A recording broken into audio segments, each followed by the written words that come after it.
City News Albania sjell për shikuesit një personazh mjaft të veçantë të qytetit të Korçës. Koleksionisti Mirgen Shambli, prej 15 vitesh, zhvillon pasionin e tij për objekte unike dhe me vlerë, që i përkasin viteve të hershme dhe tematikave të ndryshme.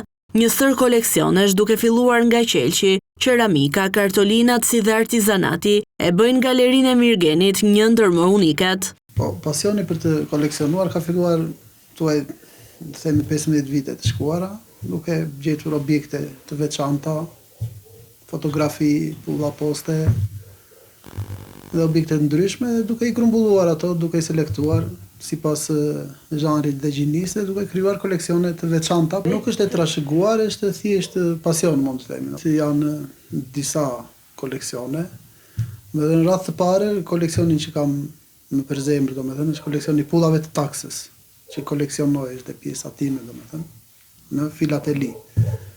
Kemi koleksionin e qelqit shqiptar, në cilin kam krijuar dhe një guide identifikimi, mund të themi, ose një katalog për objektet e shumta të prodhimeve shqiptare nga vitet 54 deri në fund, në 92-shin, mund të themi. Gjithashtu koleksionoj qeramikën shqiptare, fotografinë, e kam pasion, më pëlqen, mund të themi objekte të artizanatit, të Brikockës, të bakrit, të bronzit, që është dhe kjo një tematikë më vete. Lodrat e vjetra, që kam krijuar një koleksion dhe me lodrat e fëmijërisë, bile kam hapur 2 ekspozita me ato.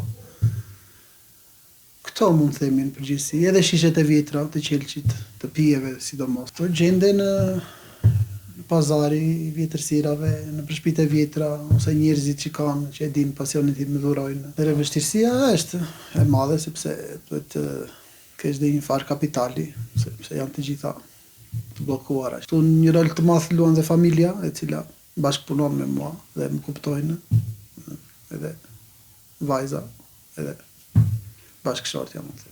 Në ndërtesën dykatëshe, Mirgeni ka seleksionuar çdo koleksion dhe i ka vendosur në ambiente të ndryshme, për t'i dhënë fokus dhe po ashtu rëndësinë e duhur çdo materiali dhe objekti që ndodhet në të. Edicioni kartolinave që ndodhet në një prej dhomave mbetet nga më të veçantët për historinë që mbartin ndër vite. Edicion e ka marrë një ankant në Gjermani, më ka tërhequr domethënë, makinat janë kryesisht Ford dhe Mercedes, në vitet 1900-1910 domethënë. Dhe e kam mbyllur, e kam kornizuar, është një koleksion i bukur domethënë. Po ka qenë komplet edicioni, gjithë sa kanë nxjerrë, Fordi dhe Mercedesi, makina.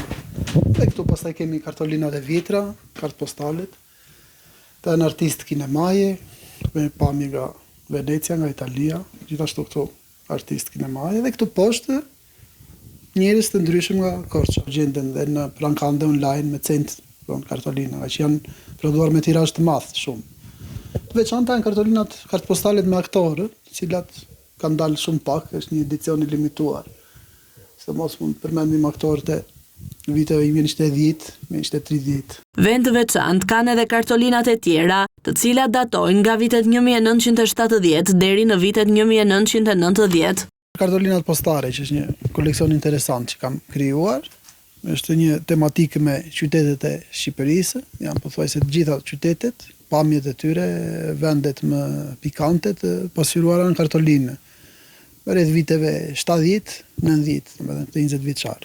Tematik tjetër është arti figurativ i galerisë kombëtare dhe pikturat me të piktorëve më në emër shqiptare, të pasqyruara edhe këto në kartolina. Një pjesë tjetër e koleksionit janë prapë kartolinat me lulet, që kam grumbulluar, me imazhet e fëmijëve, kostumet popullore, është domethënë një gamë e madhe kartolina që janë krijuara. Që ishin urime të veçanta që dërgonin njerëzit në raste festash, vit i ri. Projekti më i madh dhe mbase më afër zemrës së koleksionistit është pikërisht ai i qeramikës. Korça është një nga ato qytete që vite më parë e ka patur shumë të zhvilluar artin e qeramikës, edhe me disa fabrika që sot nuk janë më.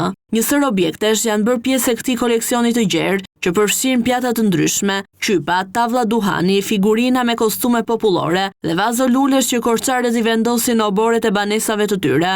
Projekti i radhës është projekti qeramikës, qeramika shqiptare.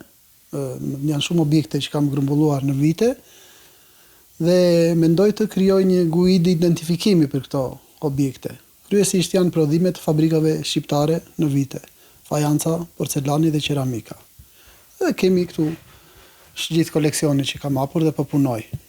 Janë pjatat, kemi këtu tavllat e duanit që janë interesante shumë, tavlat e duanit në për klube, që janë Made in Albania.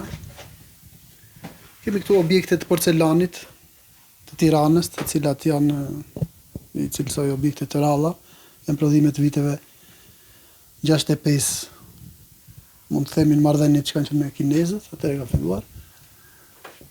Kemi këtu figurinat.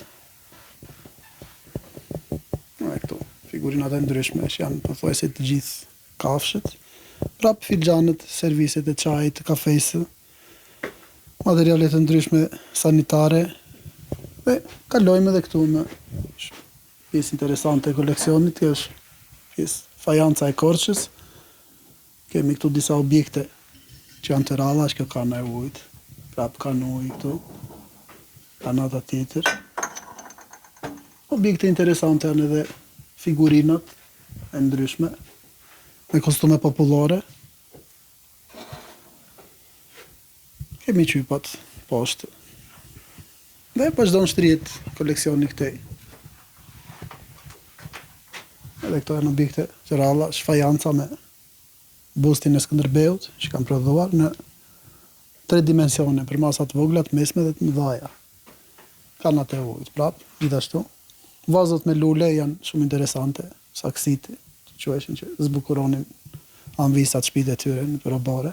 Kemi dhe këtu objektet që janë interesante, këto me motive ilire, që në qeramika e Tiranës. Qypat këtu miniaturat që ishin kryesisht të artistikës të Vlorës, edhe Korça bente, edhe Kavaja, zakonisht, relievet që vareshin për muret, ambazhure, kemi gjithashtu. Kemi dhe prodhime të Tullës. Mirgeni i drejton edhe një thirrje brezit të ri. Po të rinjtë, nuk e di domethënë, në ka të rinj që merren, është një hobi, një pasion që me shikojnë domethënë si gjë të çuditshme, mund të them. Po që shpresoj edhe, ose ju them, ose bëj një si thirrje që mund të them që të gjithë të rinjtë të mundohen të koleksionojnë diçka, domethënë çdo lloj fushe, sepse është një gjë e mirë që ruajmë trashëgiminë tonë kulturore. Domethënë ruajmë historinë tonë, sepse çdo objekt flet në vetvete, tregon diçka. Ndonse me një profesion ndryshe, Mirgen Shamvli ka zhvilluar pasionin e tij të koleksionimit të objekteve të vjetra për të mbajtur gjallë jo vetëm trashëgiminë kulturore korçare, por edhe historinë shqiptare.